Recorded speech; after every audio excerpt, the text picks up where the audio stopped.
Hello learners, welcome back to my YouTube channel. और इस video में मैं आप लोगों के साथ डिस्कस करने वाली हूँ। जैसे कि आप लोगों को पता है, मैंने टॉपिक स्टार्ट किए हुए हैं यूजीसी नेट कॉमर्स के विद डिटेल डिस्कशन। ओके। और आज हम लोग डिस्कस करने वाले हैं लॉफुल कॉन्सिडरेशन। देखो, हम लोगों ने एसेंशियल्स पढ़े हैं एक वैलिड कॉन्ट्रैक्ट के। आप लोगों को एक वीडियो मैंने डिस्कस की है कि क्या क्या एसेंशियल्स होते हैं एक वैलिड कॉन्ट्रैक्ट के। So one of them is lawful consideration and object. तो कॉन्सिडरेशन को हम डिटेल से पढ़ेंगे, और हर एक टॉपिक को हम लोग डिटेल से इसलिए पढ़ रहे हैं क्योंकि अब आपका किसी भी टाइप का क्वेश्चन आए, बस आपके माइंड में आपका कॉन्सेप्ट क्लियर होना चाहिए। ओके। इससे पहले की जो वीडियोस हैं उनकी प्लेलिस्ट का लिंक मैंने डिस्क्रिप्शन बॉक्स में प्रोवाइड किया है, और हम जितनी भी 10 यूनिट्स है आपकी नेट कॉमर्स की उनको डिटेल में डिस्कस करेंगे। तो अगर अभी तक आप लोगों ने इस यूट्यूब चैनल को सब्सक्राइब नहीं किया है, देन यू कैन सब्सक्राइब और बेल आइकन को प्रेस कर सकते हो, ताकि आपको मेरे अपकमिंग वीडियोस का टाइमली नोटिफिकेशन मिल सके। ओके, तो हम स्टार्ट करते हैं इसे। सबसे पहले हम लोग कॉन्सिडरेशन की डेफिनेशन देखते हैं। जैसा कि आप लोगों को मैंने बताया था, इंडियन कॉन्ट्रैक्ट एक्ट 1872 में कौन से सेक्शन में कौन सी डेफिनेशन आती है, ये भी आप लोगों से पूछा जा सकता है, बिकॉज डीप नॉलेज भी आप लोगों की चेक की जाती है। तो जो कंसीडरेशन को किस में डिफाइन किया गया है, सेक्शन 2D में। ध्यान रखना, कंसीडरेशन को किस में डिफाइन किया गया है, सेक्शन 2D में। अब होता क्या है, when at the desire of the promisor. Promisor मतलब जो ऑफर देता है, ठीक है, ऑफरर जिसको बोलते हैं। द प्रोमिसी और एनी अदर पर्सन, प्रोमिसी मतलब जिसको ऑफर दिया गया था, यानी कि जो एक्सेप्ट करता है। द प्रोमिसी और any other person has done और एब्सटेन्ड फ्रॉम डूइंग, यानी कि जब प्रोमिसर की डिज़ायर पे जो प्रोमिसी है उसने कुछ किया है या फिर कुछ ना किया, क्योंकि मैंने आपको बताया था प्रपोजल कुछ करने के लिए भी हो सकता है, और एब्सटेन्ड फ्रॉम डूइंग एनीथिंग यानी कि कुछ ना करने के लिए भी हो सकता है। ठीक है। तो अगर वो ऐसा करता है या फिर क्या होगा कि वो प्रॉमिस करता है इस चीज़ के लिए, तो ये वाली एक्ट जो है, ये एक्ट या फिर उसका एब्सिस्टेंस क्या कहलाएगा, कंसीडरेशन फॉर द प्रॉमिस। क्या कहलाएगा, consideration for the promise.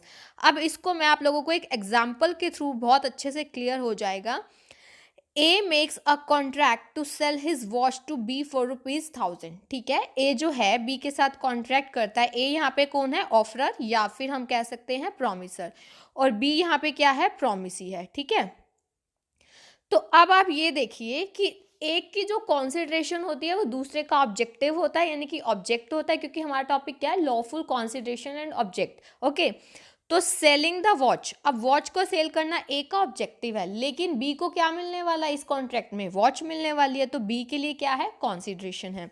Likewise जो पेमेंट ऑफ 100, ये देखो सॉरी 1000, पेमेंट ऑफ 1000 कॉन्सिडरेशन है ए के लिए, क्योंकि ए को क्या मिलने वाले हैं, ₹1000 मिलने वाले हैं। ठीक है, जबकि इसका क्या है, कॉन्ट्रैक्ट क्या है, ये बी के लिए ऑब्जेक्ट। ठीक है। तो ध्यान रखना, देखो कॉन्सिडरेशन का अगर मैं जनरल मीनिंग की बात करूँ तो क्या होता है, समथिंग फॉर समथिंग। ठीक है, क्या मीनिंग होता है कॉन्सिडरेशन का, समथिंग फॉर समथिंग। तो अब इसमें ए के लिए क्या कॉन्सिडरेशन हुआ, ₹1000, क्योंकि उसको वो मिलेंगे, और बी को क्या मिल जाएगी, वॉच मिलेगी। ये चीज़ आप लोगों ने ध्यान रखनी है। और एक चीज़ ध्यान रखना, मतलब ऐसा कोई कॉन्ट्रैक्ट जो कि विदाउट कॉन्सिडरेशन है वो एनफोर्सिएबल बाय लॉ नहीं होता है। ठीक है, contract without consideration is not enforceable by law. तो देखिए, अब हम बात करते हैं एलिमेंट्स क्या हैं कॉन्सिडरेशन को, तभी तो आप लोगों को डिटेल में पता चलेगा कि क्या क्या इंक्लूड होता है कॉन्सिडरेशन में। तो सबसे पहला है, consideration must be the result of the promisor desire, यानी कि कॉन्सिडरेशन किसका रिजल्ट होना चाहिए, प्रोमिसर यानी कि जो ऑफर करेगा उसके डिजायर का। अब देखो कैसे, कोई भी एक्शन या फिर किसी एक्शन से एब्सिस्टेंस यानी कि ना करना। अब प्रोमिसर कोई पर्सन ऐसा होना चाहिए ना जिसने बोला हो कि आप ये काम करो या ये काम ना करो। और अगर कोई ऐसा अपने एक्शन किसके, थर्ड पार्टी के बिहाफ पे या फिर किसी और के कहने पे किया है, यानी कि या फिर डिज़ायर नहीं है इसमें प्रॉमिसर की, तो इसको हम कॉन्सिडरेशन क्यों कहेंगे। अभी जैसे हमने एग्जाम्पल दिया आपको, जो ए है बी को बोलता है कि वो उसको अपनी वॉच क्या करना चाहता है, सेल करना चाहता है ₹1000 में। अब यहाँ पे अगर ए की डिज़ायर ही ना होती तो इसको हम कॉन्सिडरेशन नहीं मान सकते। इसका मतलब in other words, if a person does not need a thing, अगर किसी पर्सन को कोई चीज़ की सर्विस की या ज़रूरत है ही नहीं जो कि आपने उसको दे दी है, तो वो उसके लिए लायबल नहीं बनता है, ठीक है, वो उसके लिए लायबल नहीं बनता है अगर उसकी डिमांड के बिना ये उसको दी हुई है। तो ये बहुत ज़रूरी है कि जो प्रॉमिसर की डिज़ायर और इंस्ट्रक्शन एक प्री रिक्विजिट, मतलब हम कह सकते हैं एक एसेंशियल एलिमेंट है कॉन्सिडरेशन का। तो फर्स्ट पॉइंट क्या है, जो कॉन्सिडरेशन है वो किसका रिजल्ट होना चाहिए, प्रॉमिसर की डिज़ायर का। ओके, उसके बाद देखिए सेकंड पॉइंट, कॉन्सिडरेशन में मूव फ्रॉम द प्रॉमिसी और एनी अदर पर्सन। जो कॉन्सिडरेशन है वो प्रॉमिसी की तरफ से भी जा सकती है और अदर पर्सन की तरफ से।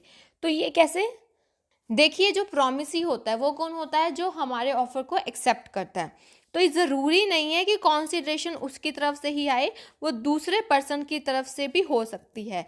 तो इसके कनेक्शन में जो लॉ है किसका, मतलब लॉ क्या रिकॉग्नाइज करता है, डॉक्ट्राइन ऑफ कंस्ट्रक्टिव कॉन्सिडरेशन। ध्यान रखना है, डॉक्ट्राइन ऑफ कंस्ट्रक्टिव कॉन्सिडरेशन। इसका मीनिंग क्या है कि अगर कंसिडरेशन प्रॉमिसी की तरफ से नहीं है, ठीक है, लेकिन ये ज़रूरी है कि जो प्रॉमिसी है वो पार्टी होना चाहिए किसका, कॉन्सिडरेशन का, ठीक है, चाहे उसकी तरफ से नहीं है बट वो क्या होना चाहिए, प्रॉमिसी जो है must be party to the consideration. इसका मतलब ये है कि as long as there is a consideration for promise it is immaterial who has furnished it. यानी कि अगर कॉन्सिडरेशन है, ये होना ज़रूरी है, ज़रूरी नहीं है कि वो प्रॉमिसी की तरफ से हो, लेकिन जो एक स्ट्रेंजर टू अ कॉन्सिडरेशन, यानी कि अगर हम कह रहे हैं कि प्रॉमिसी कॉन्सिडरेशन नहीं देगा, स्ट्रेंजर देगा, तो वो तभी दे सक मतलब वो स्यू यानी कि वो केस तभी फाइल कर सकता है अगर वो पार्टी हो कॉन्ट्रैक्ट में। ये चीज़ ध्यान रखनी है। ध्यान रखना एक चीज़, जो स्ट्रेंजर है, स्ट्रेंजर टू द कॉन्ट्रैक्ट यानी कि जो पार्ट नहीं है, कैन नॉट स्यू, ये चीज़ इन्होंने बोली। अगर सिंपल लैंग्वेज में बात करें, a stranger to a contract can not sue. Okay, उसके बाद आता है हमारा कॉन्सिडरेशन में be a promise to do और एब्सटेन फ्रॉम डूइंग समथिंग। ये तो मैंने आपको बताया ही है कि जरूरी नहीं है कुछ पॉजिटिव एक्ट के लिए, कुछ करने के लिए ही कॉन्सिडरेशन हो, कुछ ना करने के लिए भी हो सकता है, ठीक है। देखो नेगेटिव और पॉजिटिव एक्ट, ये वो नहीं है, नेगेटिव मतलब गलत काम के लिए नहीं, यानी कि कुछ ना करने के लिए। अब पॉजिटिव एक्ट में जो प्रॉमिसी है वो करता है, डज समथिंग, किसकी विश पर, प्रॉमिसर। नेगेटिव में जो प्रॉमिसी है एब्सटेन, मतलब वो काम नहीं करता है, यही होता है, ठीक है।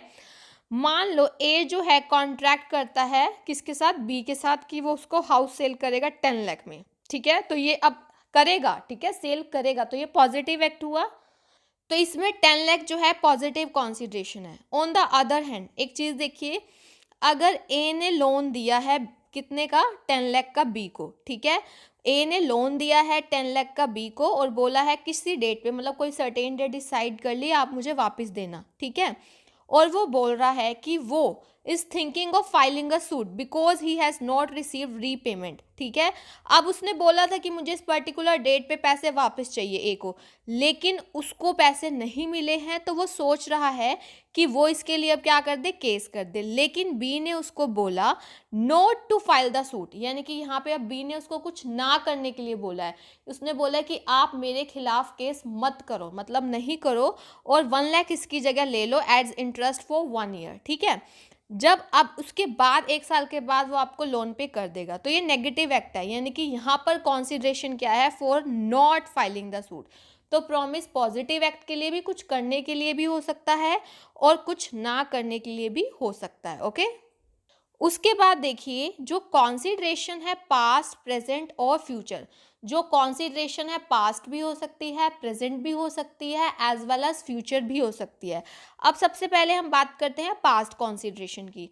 पास्ट कॉन्सिडरेशन जो है, when a consideration by a party for a present promise was given in the past, यानी कि अब देखो काम तो वो अब करेगा, लेकिन पास्ट पहले से ही उसको इस चीज़ के पैसे कॉन्सिडरेशन मिल चुकी है, तो before the date of the promise, तो इसको हम पास्ट कॉन्सिडरेशन बोलेंगे, क्योंकि पहले से उसके लिए क्या हो गया है, कॉन्सिडरेशन दे दी गई है। फॉर एग्जाम्पल ए जो है बी को सर्विस देता है, दैट द लेटर वांट्स, ठीक है, आफ्टर ए वीक, अब बी उसको कब देगा, 1000 रुपीज ए को, कब देगा, बाद में, यानी कि अब एक ये चीज़ देखिए, यहाँ पर उसने सर्विस ऑलरेडी दे चुका है, उसकी कॉन्सिडरेशन मिल गई है ना उसको, तो ये पास्ट कॉन्सिडरेशन है।